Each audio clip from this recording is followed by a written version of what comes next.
Today's focus is on settings for community health nursing. In case you guys haven't figured it out, corrections is the horse of a different color when it comes to the wonderful world of nursing. We are the which one of these is not like the other. We don't come away with a lot of really big smiley stories. Nobody gives us the little teddy bear nursing figurines when Nurses Week hits. We are not what you think of with those compassionate commercials with the little skinny blondes bending down to hug the kid. That's not us. When I got to come today, I was excited because I got to wear earrings. I don't remember how to wear makeup anymore. And I'm sitting here going, I can't even wear this shirt to work because they can grab a hold of it. It's a whole nother world. And never, ever, ever 20 years ago when I graduated here with my BSN, I would have laughed at you if you told me this is where I'd wound up. And I've been doing it for 7 years and I cannot imagine doing anything else. It's not something you can jump into straight out of school. It's something that you have to do with having a pretty extensive background because it's pretty much you against the world. As you can imagine, we get a lot of really sick people. But as you can also imagine, taxpayers are not too terribly keen on their dollars not going to their kids' schools, but instead going to keep a convicted murderer on his Harvoni. So we don't have a lot of resources. We have to make do with very little. In Northeast Tennessee, the current figures are that 1 out of every 8 citizens is going to pull time in my jail at some point or another. Yeah. That's just adults. That's not counting the juvenile system. So as you all are out there, you're working with my patients, you just don't know it. I at least have the ability to know what they've done. When you're working with kids, you're going to be working with some of the juvenile delinquents who have already started into that system at 6 and 7 years old. When you're dealing with these folks who are in dialysis and you're wondering why there's a police officer sitting beside them and why they're chained up in dialysis, they're one of my people.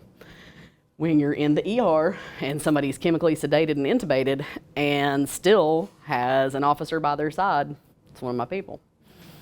And that's the deal with it. I've been a nurse, like I said, for 20 years, graduated here, realized on the elevator ride up here, holy crap, that's been 20 years. To put that into perspective, ETSU didn't have internet or email then. I started off, again, I seem to fall into careers. I don't really seem to intend to have them. My plan was to be a night shift nurse on med surg. I wound up being a day shift nurse in ICU. I still don't know how that happened. Did the ER, ICU, all that fun stuff. Got a little burned out, was looking for something different. Literally just answered a one ad because I wanted to do something different. Really didn't intend to stay and did. Our building, and this is another one that will blow your mind, we're down in Jonesboro. As you go by, looks like a relatively small building. I currently have 648 inmates as of this morning. I am the only RN in the building. I have, at any given time, 2 more LPNs with me for 600 and something people. Our group runs in range age-wise from 19 up to their 70s. Mostly male, but we do have female inmates, far more than you would imagine. Probably about 200 out of my 650 is female. We have everything from people who are on dialysis, people who are pregnant. That's a fun one. Didn't like OB when I was in school. Why not taking care of them anyway? It is amazing. We have patients with dementia. What are you going to do when the little guy next door who doesn't have any family and who has dementia starts beating the crap out of the neighborhood kids? You have to call the police. Before they can get him to a care facility, guess how many nursing homes want somebody who was just on the front page of the Johnson City Press? Yeah. So we have to take them to the only state facility for mental health care, which is in Chattanooga, and get them cleared, get the process started, and try to find somewhere that will take them. Now imagine if that guy actually killed somebody. Had somebody in the jail for 5 years who had murdered someone, had dementia, took that long to get all the I's dotted and all the T's crossed to get him to a state facility. So you will deal with a little bit of everything. It's amazing. We have a doctor who comes in once a week, sees maybe 5 to 10 patients. The rest of it's all us. We work off of protocols and a lot of phone calls. We deal with, like I said, everything. And we deal with a population who, I thought it was funny when you touched on the case management aspect of, well, can they not afford their medication because they can't afford it, or can they not afford their medication because they want cable?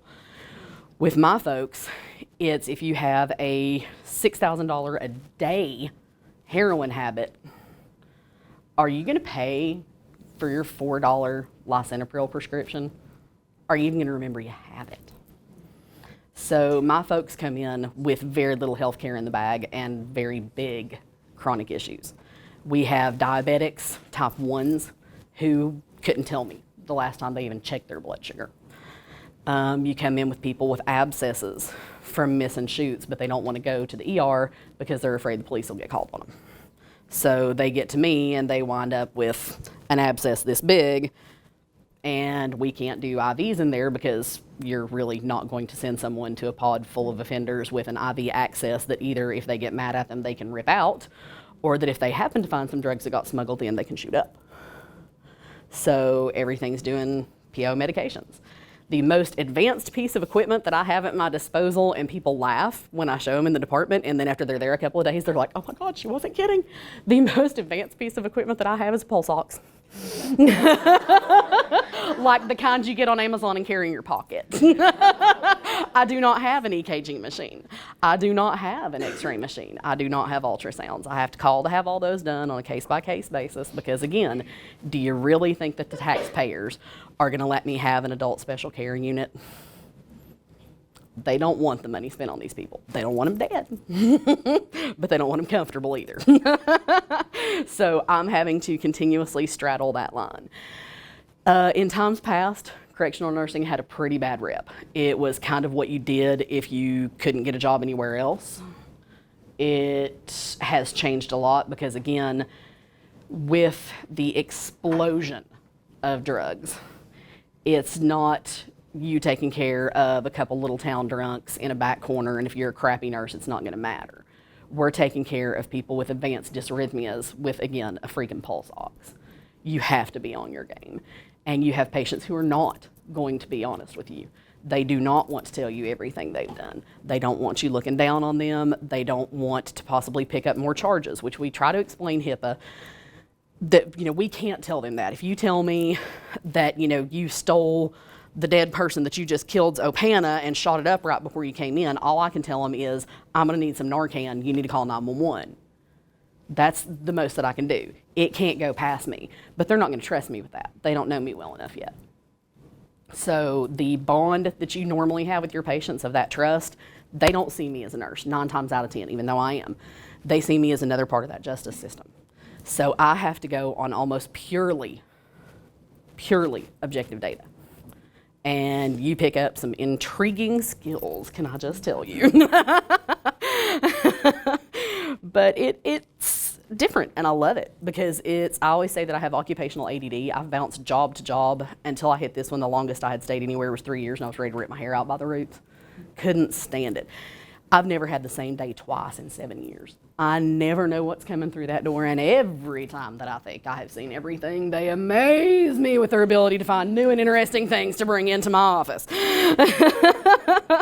So, I think that's my favorite part, and that is also probably the biggest challenge that we face, is that it is something new. Every time that we've gotten down, okay, these are the drugs, this is what we have to do for a detox protocol, this is what's going to happen, they come out with a new drug. I don't know if anybody remembers bath salts a few years ago. Thank God those didn't catch on in Tennessee very well. I had a 78-pound person pick me up and throw me across the room like I was a Beanie Baby. That was fun. And the cultural, spiritual, and ethical issues. I can't judge those people. I can laugh about it and say we're not touchy-feely. I have literally sat down on a puke-covered floor with patients going through detox to try to get them to tell me, okay, you came in and you said that you were only coming off of Xanax. This is not Xanax. What else have you been taking? You've got to tell me or you're going to die. That's the world that nobody sees and that most of us as correctional nurses don't let them see. That little nurse that wants to lean down and hug the kids, she's still in there. She just knows that she might get punched if she tries. But we really do still love our jobs. We really still are very, very proud to be nurses. It's just different. And speaking of the cultural aspects, we're a one-size-fits-all, whether they fit or not. We have Muslims and Christians, atheists. I had one bring me a satanic Bible the other day and ask me if I'd be interested in reading it.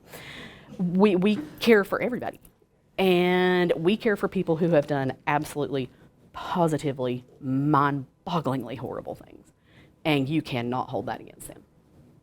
And no matter how hard we try to avoid knowing what they do, if you have a television, if you have a computer, you know what they did. So you have to check your judgment at the door. I don't have that ability to not know what this person's like outside of my office. I know what they're like outside of my office, and I know, we have a Secure Max unit. I take care of murderers. I've taken care of serial killers. I've taken care of people who have beat their children to death. It is not easy. But again, considering that I do all this with my trusty pulse ox, I have got to say there's days that I leave work and I'm like, I'm the best nurse ever. I'm like, freaking Florence Nightingale at this point. So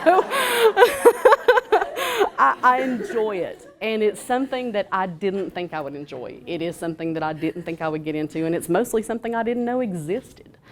It's a population that exists in an oasis, but it's also a population you can't narrow down.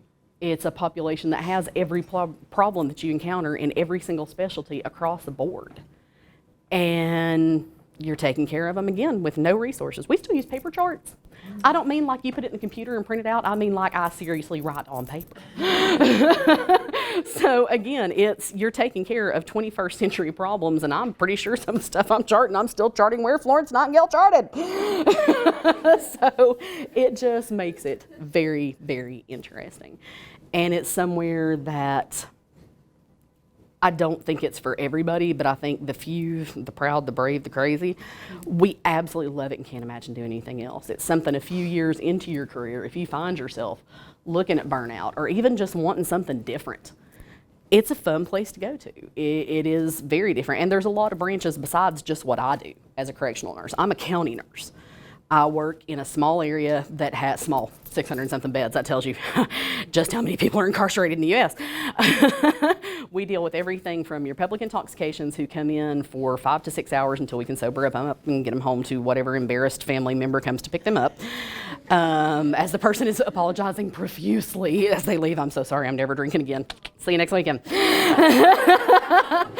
I deal with them all the way up to state inmates because the state prisons are so crowded that literally we have not moved a female state inmate to prison in over 4 years. So we house for state and we house for federals.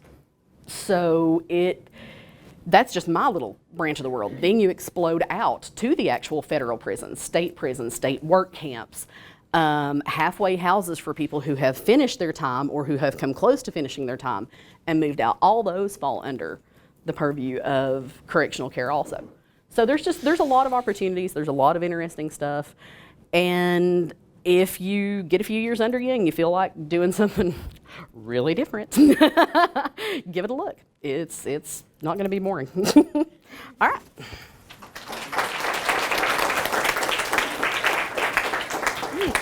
That was a really